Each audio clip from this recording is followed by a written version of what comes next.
Hello everyone, welcome to the start of our coding course.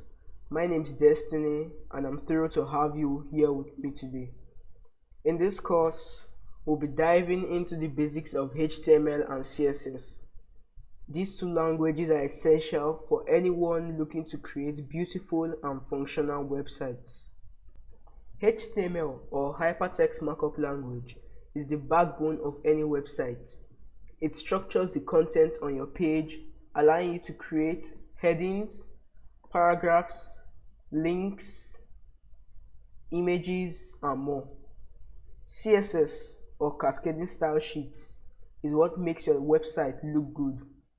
It controls layout, colors, fonts, and overall visual appearance.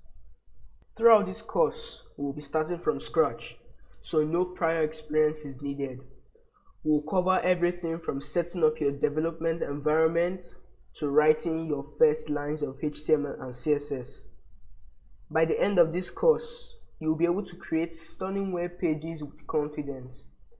In our next video, I'll be showing you how to get started as a newbie. We'll go through the steps to set up your computer for web development, and we'll write our first simple web page together. So stay tuned and let's embark on this exciting journey together. Let's get started.